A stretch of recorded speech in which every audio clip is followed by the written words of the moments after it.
ക്രിപ്റ്റോക്സിറ്റ് നമത്തിലേക്ക് എല്ലാവർക്കും സ്വാഗതം.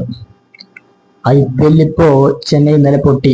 യഥാർത്ഥത്തിൽ CSKയുടെ കാര്യം വന്നാൽ സഞ്ജു സാംസൺ കളിക്കുന്ന മത്സരത്തിൽ അവർ വിജയിക്കുന്നു, അദ്ദേഹം ഫോം ഔട്ടായാൽ അവർ മത്സരം തോക്കുന്നു എന്നാണ് ഇപ്പോൾ പൊതുവെയുള്ള വിലയിരുത്തൽ. നമുക്കൊന്ന് വിശദമായിട്ട് നോക്കിക്കഴിഞ്ഞാൽ ഇപ്പോൾ അങ്ങനെ തന്നെയാണ് തോന്നുക. കാരണം അതിൻ്റെ ഒരു കാരണം എന്താണെന്ന് അറിയാം. CSK സീസണിൽ 8 കളി കളിച്ചിട്ട് 5 കളി പരാജയപ്പെട്ടു, 3 കളികൾ വിജയിച്ചു.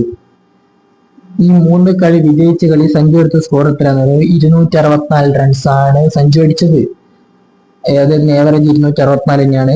സ്ട്രൈക്ക് റേറ്റ് 185, 2 ഹൺഡ്രഡ്സ് അദ്ദേഹം എടുത്തിട്ടുണ്ട്.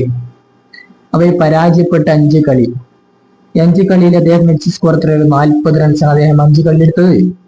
Average 8, strike rate 108, 50s 100s ഒന്നും ഇല്ല. അപ്പോ സഞ്ജു നന്നായി കളിച്ചില്ലെങ്കിൽ ടീം ജയിക്കും, സഞ്ജു കളിച്ചിട്ടില്ലെങ്കിൽ ടീം തോക്കുന്ന അവസ്ഥയിലാണ് ഇപ്പൊ CSK. ഇന്നലെ കണ്ടില്ലേ GTക്കെതിരെ അദ്ദേഹം ആദ്യം ഔട്ടായി, CSK പരാജയപ്പെട്ടു. മുംബൈക്ക് അദ്ദേഹം വിജയിച്ചാൽ സഞ്ജു സെഞ്ചുറി അടിച്ചു. അങ്ങനെ സഞ്ജു വിജയിക്കുന്ന കളി, അതായത് സഞ്ജു ഫോം ആവുന്ന കളി CSK വിജയിക്കുന്നുണ്ട്. അപ്പോൾ സഞ്ജുവിനെ മുന്നിൽ വെച്ച് എത്ര കാലം ചെന്നൈക്ക് മുന്നോട്ട് പോകാൻ പറ്റുമെന്ന് കണ്ടു തന്നെ അറിയേണ്ടി വരും. അപ്പോൾ ക്രിക്കറ്റ് ലോകത്തെ കൂടുതൽ അപ്ഡേറ്റ്സും വിശേഷങ്ങളുമായി നമ്മൾ വീണ്ടും എത്താം.